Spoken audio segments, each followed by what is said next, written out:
Hello everyone, my name is Bradley Sward, and this is my solution to day 6 of the 2023 Advent of Code competition.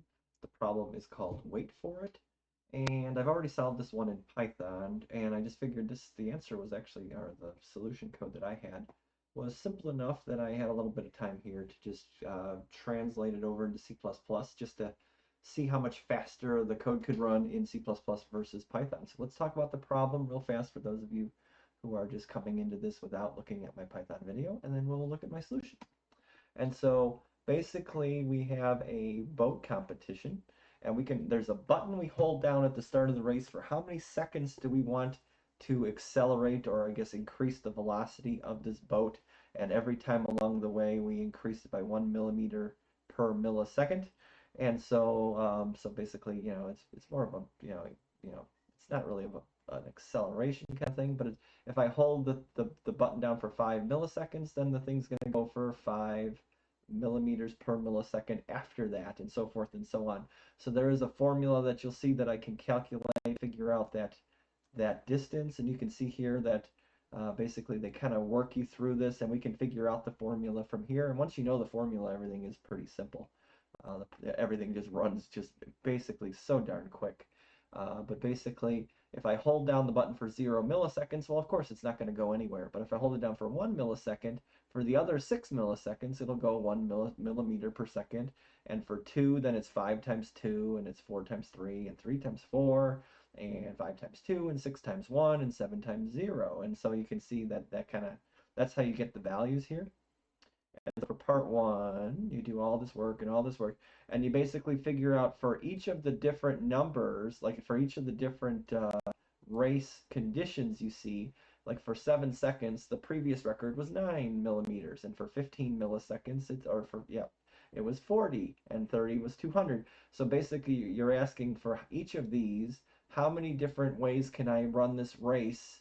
If I simulate this, how many ways can I beat the record? And then when I figure out how many for each, I multiply the numbers together, and then I generate this number for what I guess it's just a way for them to make sure that you did the problem correctly or whatnot.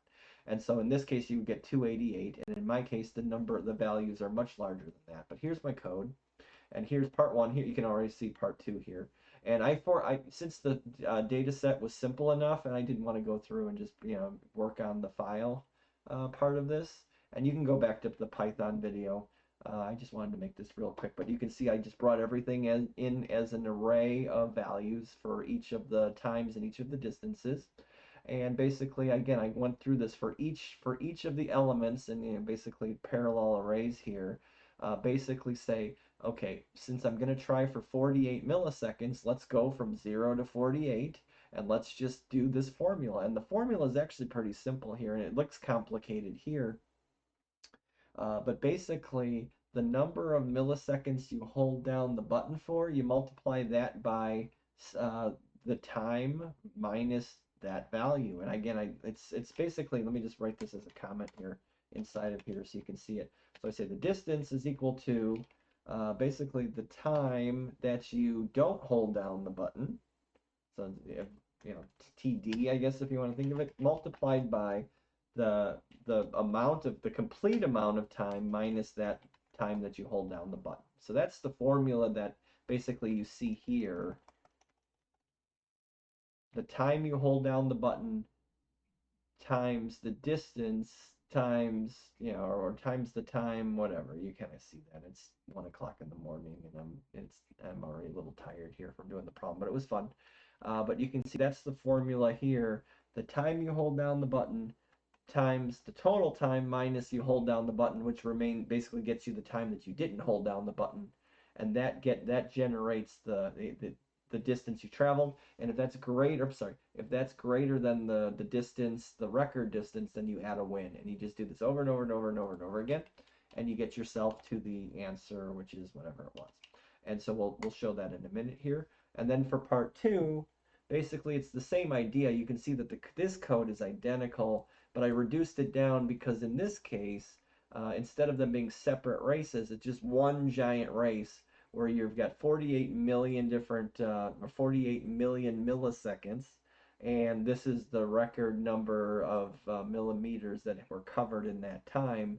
And so it's basically the same idea. It's just one race. And since this is C++ and I have to, define all the variables up front, and I know this is a giant large number, I can use the long data type. I can use an 8-byte storage mechanism here for the variables instead of, because it won't work right if you use integer values, because this already is way larger than an integer value, right? 4.29 billion or 2.14 billion if you make it signed or unsigned.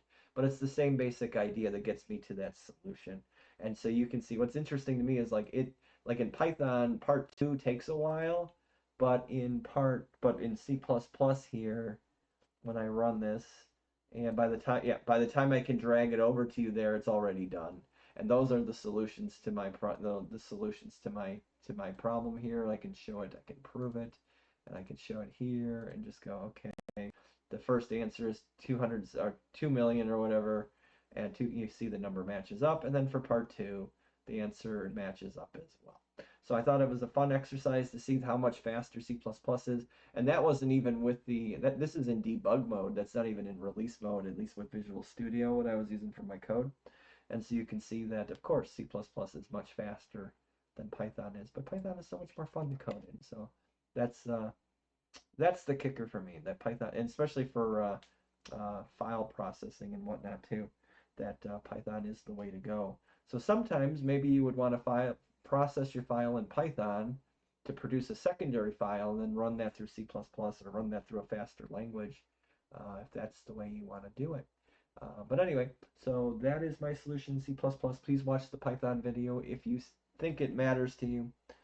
These are always fun for me to do. I love these problems. Now I can finally get back to day 5 stuff and finish up part 2 and hopefully have a video sometime in the morning or sometime tomorrow. So as always, again, thanks for watching this video. Please comment if you see fit. I'll answer if I can. Please teach me, just as I may be teaching you. Who knows? And appreciate the advent of code and appreciate you guys watching. Have a great day. Have a great night. Have a great morning.